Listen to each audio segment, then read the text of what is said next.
Just find us on the App Store, talkradio.tv as well, and you can watch us all day and all night if you so wish. Let us talk now though to Helen Dale, slightly later than normal because of what's been going on in the channel. Helen, a very good morning to you. Good morning, Mike. How are you? Yeah, not bad at all. Not bad at all. I mean, a terrible story to have to talk about this morning. But again, people always mention Australia in passing when this story pops up. But I feel today as though we're the people that have been talking about it for months and months and months. And there are some outlets that I've listened to this morning who you would think have only just discovered that it's going on. They're shocked by it. And because they haven't been paying enough attention to it, or to the reality of people smuggling, which is being romanticised by refugee advocates. And it was in Australia as well. It's just the difference is the Australian government knew, regardless of which government was in power, because this was originally a Labor policy. It was introduced when Paul Keating was Prime Minister. Yeah. People knew that you couldn't do this, because what happens is if you don't stop the boats and stop the people smuggling, you finish up losing popular consent for all forms of immigration. Yeah. Immigration is only acceptable to the wider electorate, and you're dealing here not with just a plurality who could win the Tories government. You're dealing with, and not even a Brexit majority. You're dealing with an absolute majority in a way that's quite extraordinary. Yeah. Because even when Remainers are polled, you still get a good third of them saying, no, you need to stop the boats, basically. Right. So this has to be honestly confronted. And the other dreadful thing that I will say, and maybe I should put on a Australian accent to say it, but I don't think so, is that one of the things that did stop the boats in Australia was repeated drownings. Yeah. They realised that this was a huge risk. And because they're economic migrants and are paying people smugglers huge sums of money, they then realised that all the risk was passed on to them, but the people smugglers were still going to be paid. Yes. And that, I think, is going to have some effect. I mean, Ben Habib, who I was just talking to, didn't seem to think it would change anything. But I think if you're, as you say... It probably will. I think so. I think if you're sitting in Calais right now thinking, I'm going to get on a boat tomorrow, you're going to be much less enthusiastic about it today than you would have been yesterday. It may take 2 or 3 boatloads. Yeah. And wide reporting of the disproportionate statistics in terms of very few women and children, which who are traditionally elevated to the top of the rescue pile. That's naval history goes back. It actually goes back to the attempted Roman Navy evacuation of Pompeii when the volcano went up. Right. Pliny the Elder was ordered by the government to do a naval evacuation, not realising that the worst of the poisonous fumes were over the Bay of Naples. Yeah. So they evacuated people and then they died anyway, including Pliny the Elder. His bones have actually been found. So this is an ancient thing that women and children go first. So the response you're seeing now is people being forced to confront the reality of the things that they have hoped, to use the Australian expression, out of sight, out of mind. Yeah. Well, that's the thing, because so many people are seeing it as a bit of a surprise. I mean, I can't imagine how they think it's a surprise because, as I say, many people have been talking about it, us included, for a very long time. And the sheer numbers alone this year have shown that it's a problem which is just getting worse and worse and worse and worse. Only this time last year, people were complaining because about 4,000 or 5,000 had come in 1 year. That we're now getting 4,000 or 5,000 a month. Yes. No. It's just not facing the reality of what you hope to put out of sight and out of mind, and not wanting to deal with the electoral reality of it either. No. And there's been a degree of that. I suspect Boris thought, well, Brexit will fix this. Yeah. And then it's certainly COVID absolutely crimped legitimate immigration that had come through the normal channels. It wasn't just the Brexit aspect, because it cut tourists out as well. Right. That kind of thing. So basically all people can see is the small boats coming across the channel, because everything else has been cut out of their vision and still hasn't kicked off again fully. I mean, you've had lots and lots of tourism operators and airline people and hospitality people saying, no, we still haven't got the visitors from the continent. And the same complaints, if you listen to the French press, are still being made in France. Oh, we're still not getting people from America or the UK. Our visitor numbers are way down. Yes, no, absolutely. I mean, holiday destinations in this country are still quite empty, and certainly parts of lots of hotels are still pretty empty as well. But let's talk Yes. about something slightly less far away, and talk about the cancel culture here. The latest victim of it being J.K. Rowling, who sort of occasionally gets cancelled every so often, doesn't she? But now she's actually been cancelled from her own creation. Well, there's a couple of things going on here. There's the ridiculous thing where they're trying to hide the person who actually wrote Harry Potter and made all of these people fantastically rich. Yes. And I saw the little detail. One of them, I don't know which one because I don't follow actors. One of them is worth 90 million quid now. Yeah. And it is fair to say that that individual, it's one of the three main leads, I can't remember which one, is worth 90 million quid now because of the talent that flows out of J.K. Rowling's pen. And in all of this, you just have to say, J.K. Rowling has more talent in her little finger than left little finger than the rest of them do in their entire bodies all added together. Right. So that's one thing. The other thing is something that we may remember, and you will certainly remember from the days of Leveson, of people camping outside celebrities' houses. Yeah. Now, this has history. Leveson being the obvious example of it in Britain. I've certainly experienced it in Australia, where I became an enormous public figure when I won the Miles Franklin Award for The Hand That Signed the Paper. I was the youngest ever winner, and the book then became very controversial. It had already done reasonably well, maybe sold 10,000 copies or something like that. It then became ridiculous. And what used to happen, and I've seen a few people tweet to this effect, including Francis Sweetman, who used to be in the Labor Party and has talked about this. What happens is ordinary members of the public and also journalists obtain people's details from the electoral register.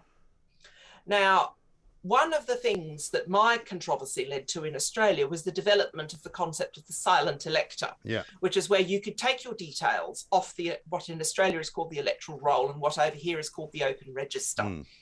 Now, you can do that as a matter, in Australia, you have to provide information to them as to why you should be a silent elector. Here, you can just opt for it immediately. Right.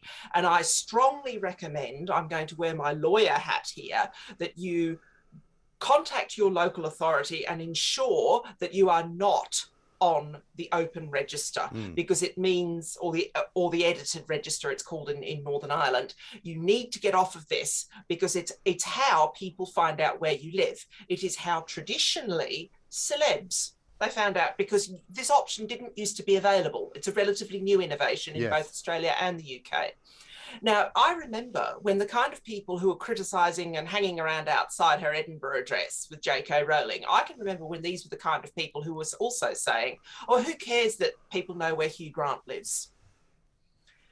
Who cares that people know where Jeremy Corbyn lives? Yeah. Who cares that people know where Dominic Cummings live? And yet we have all seen the same behaviour repeated now by members of the public as well as journalists, because social media, isn't it wonderful? Not. Camped outside people's homes. Right. Now, we have made a decision in this country after the Leveson inquiry that we weren't going to have a statutory regulator of the press. And I agree with that decision. You don't want a statutory regulator of the press because it puts too much power in the hands of government. Yeah. It's my problem with the online harms legislation that the Tories are contemplating as well. Yeah, because they'll automatically overstep the mark, won't they? They just will. You just know government will do this. This is the kind of thing. It's like night follows day, that kind of thing. But the point to remember in your head is that this sort of behaviour, the whole, let's take a photo of Naomi Campbell outside a drug clinic. Let's camp outside Hugh Grant's house and make it impossible for his mother to drive out of the driveway when she comes to visit him. All of these things. Let's camp outside J.K. Rowling's house. All of this kind of thing nearly led to a statutory regulator of the press. That didn't happen. That's great. But at least acknowledge that the behaviour is improper. And that if you do it, I think like a harasser. Yeah, I mean, I think it depends how it's done as well, though, because, of course, the press has a right, I suppose, to do that, but the public perhaps does not. And that's where the twain does not meet, does it? Because, I mean, I've been one of those people on somebody's doorstep on several occasions when I used to be a Fleet Street reporter. And, in fact, I've chased people in cars. We've done all sorts of things, which I think nowadays you might not be able to do.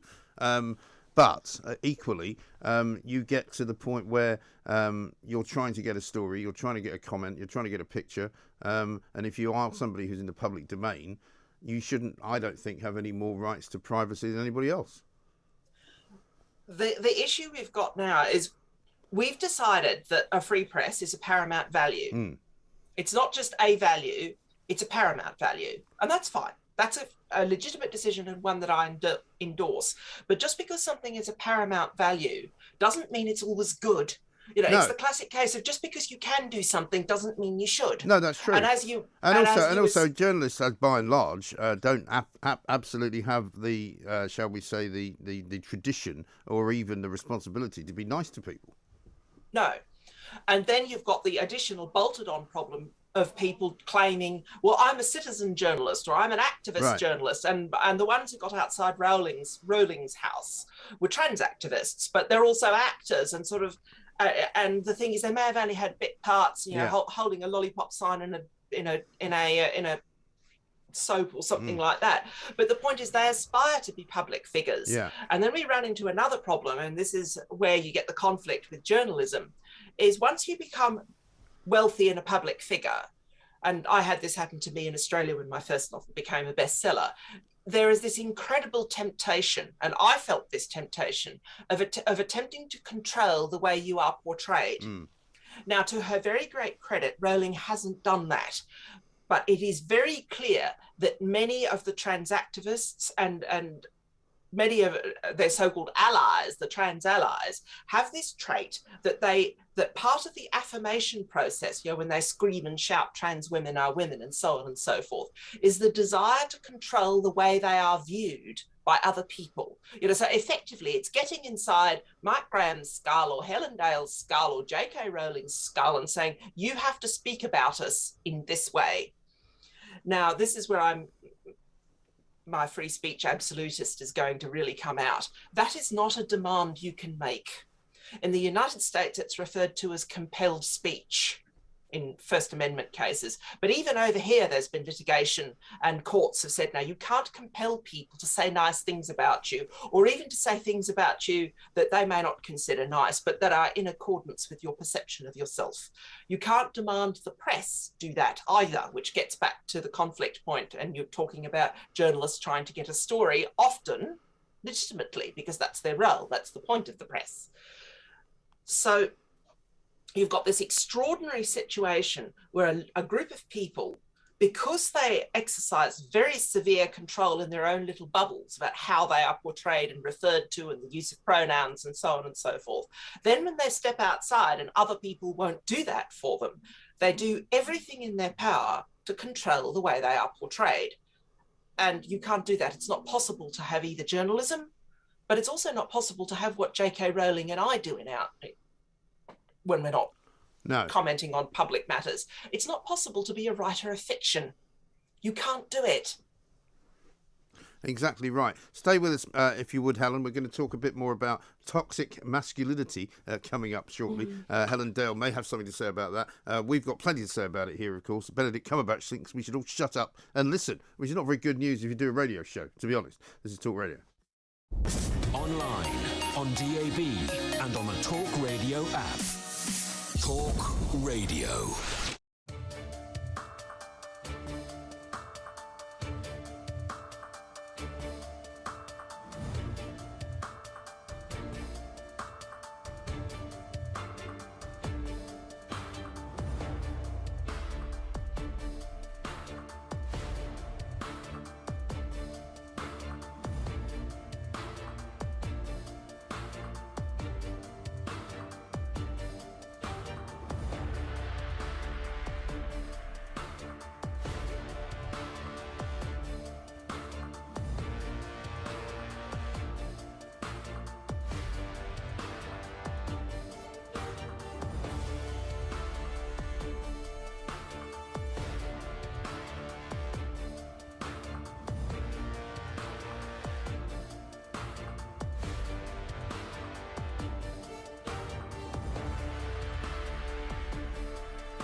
online, and on your smart TV.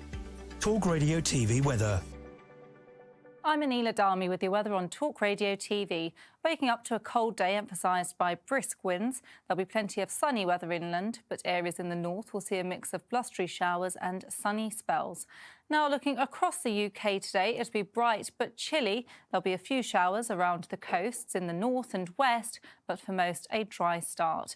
Clouding over for central and northern areas. It'll be brighter in the south where it'll be the warmest. Stay with us for more weather updates here on Talk Radio TV.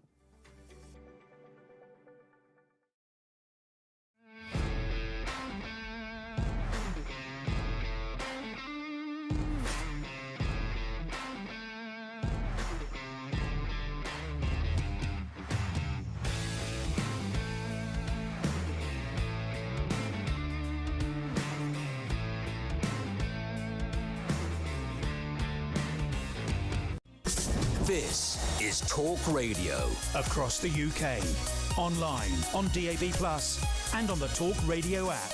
The Independent Republic of Mike Graham on Talk Radio. Welcome back to the Independent Republic of Mike Graham right here on Talk Radio. We're talking to Helen Dale, writer, lawyer, political commentator, of course, about the whole cancel culture. Well, apparently men, Helen, are toxic, according to Benedict Cumberbatch, another rich, privileged white male, telling us all that we should shut up and listen to women because only women have the sense that we don't have. I mean, what's all this about? Why suddenly are men all terribly toxic? I think Benedict Cumberbatch is polishing his image. Yes. This is all part of the woke thing with actors. So that's the first observation. The second observation is, why are we listening to these people at all? That's a very good point. I mean, why? I have no interest. What is it that Benedict Cumberbatch can do? He's very good at convincingly saying lines that somebody else wrote. Yes. So always remember that an actor or an actress is essentially a glove puppet. And someone else's hand is up their backside, yes, manipulating the mouth as the words come out. Now, the person with the hand up the backside is typically a script writer, a writer, a novelist, or whatever. And you don't necessarily, and I'll be quite frank about this, despite being a successful novelist, you don't necessarily have to listen to us either. But with actors, remember that you are at an even further, because literally the job of an actor is to say somebody else's words prettily. Why are we taking these people remotely seriously? No, it's interesting, isn't it? Because they do this for a while, they become successful, and then they think that people actually care what they say, even though most of what they say is written for them by somebody else, as you say. And, it's a bit like when they all get very, very left-wing, the richer they get, the more they want people to be kinder to the poor. And, the bigger the house they get, the more, philanthropy they want to practice. And they keep telling us... And the more private jet flights they take whilst preaching about climate change. Yes. It's once again, it's like night follows day. But, I mean, this idea that toxic masculinity is kind of invading the world, you kind of go, there's a lot more to be worrying about, really, isn't there? I'm going to make a recommendation here. Even though I haven't yet read his book, I will be reviewing it for CapX. Okay. There's a very good a very good interview by Will Storr, Storr spelled S-T-O-R-R, Will as in short for William, on trigonometry. You can get it off their YouTube channel. That's Konstantin Kizin and Francis Foster. Yes. And it's about Will Storr's latest book called The Status Game. And one of the arguments that Will, amongst many others, most of the interview is about cancel culture, to refer back to the J.K. Rowling stuff that we were talking about earlier. Most of the interview is about cancel culture. But anyway, Storr, who's obviously got some sort of background in psychotherapy or psychiatry, points out that it's actually a way of achieving status. People do this to get status. Yes, a sort of virtue signalling deal, isn't it? Yeah. And he then makes a connection, and this is why I want to review his book, read his book and review it. He then makes a connection with people achieving status, including men, but many women, simply by putting men down as a group. And it's a type of status game. It's a type of showing that you are virtuous Yeah. rather than showing that you are competent. So you're not saying that you're a better actor than X male or a better writer, or you're not trying to show that you can do something as an individual that this other person can't do. Yeah. You are purely doing it. So you're not showing any competence. You are purely doing it to show virtue in order to gain status, Yes. without any real effort, without any real achievement. And anyway, right at the end, and I don't mind averting to this, but you should watch the interview with Trigonometry that Will Storr has done, is his comment to the effect that, I mean, this is obvious nonsense. It's like, it's like pretending because black crime rates are higher than white crime rates in London that all black people are criminals. Yeah. This is nonsense. Yeah. And he thinks that if it continues to happen, his concern is that the men's rights activists, who are considered a bit of a joke now, will finish up having a real argument, a real and genuine argument. And the problem is they will also have a real constituency. So instead of being an intelligent and adult conversation about, why are there fewer of these people in positions of authority? Instead of doing what the Sewell report did and tried to disaggregate all the data, you get Benedict Cumberbatch getting up in public and telling men to shut up. Yes. Maybe we should start with him. Well, that's what I said. Go back to reading your lines. Yeah, we're finally on the same page. A good place to end. Thank you very much indeed, Ellen.